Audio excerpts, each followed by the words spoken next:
लोकशाहीचा बुलंद आवाज, रिपब्लिकन वार्ता महाराष्ट्र। शहीद वीर जवान किशोर ठोके यांच्या अंत्यदर्शनासाठी हजारो गावकरी उपस्थित। शोकाकुल वातावरणात अंत्यसंस्कार करण्यात आले। जम्मू काश्मीर येथील कुपवाडा येथे हाडे गोठवणाऱ्या थंडीत उणे 22 किमान तापमानात देशसेवेचे कर्तव्य बजावत असताना नाशिकच्या चांदवड तालुक्यातील पाटे येथील सुपुत्र केशव रामदास आठवले यांचे हृदयविकाराच्या झटक्याने दिनांक 12 डिसेंबर 2025 रोजी शुक्रवारी निधन झाले।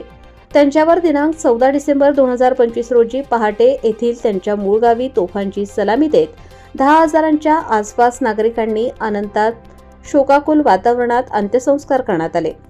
याबाबत सविस्तर वृत्त असे की चांदवड तालुक्यातील पाटे येथील सुपुत्र किशोर अंबादास ठोके यांना जम्मू काश्मीर येथील कुपवाडा येथे हाडे गोठवणाऱ्या थंडीच्या उणे 22 किमान तापमानात देशसेवेचे कर्तव्य बजावत असताना शुक्रवार दिनांक 12 डिसेंबर 2025 रोजी हृदयविकाराच्या झटक्याने निधन झाले।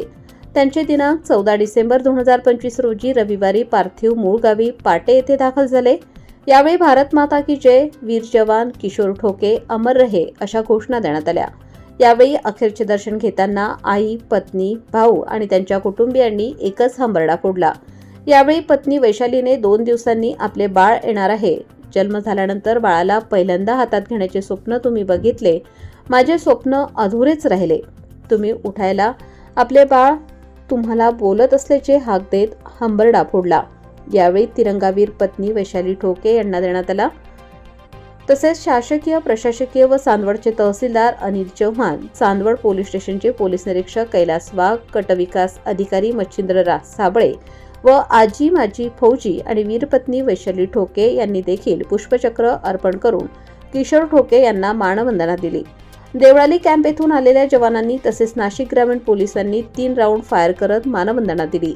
यावेळी शहीद वीर जवान अशोक ठोके यांचा भाऊ सागर ठोके यांनी मूक अग्नी देत अंत्यसंस्कार करत अखेरचा निरोप दिला। या घटनेचा आढावा घेतला रिपब्लिकन वार्ता महाराष्ट्र न्यूजचे मुक्ताराम बागुल यांनी। रिपब्लिकन वार्ता महाराष्ट्र न्यूजसाठी नांदगाव प्रतिनिधी मुक्ताराम बागुल, नांदगाव, नाशिक।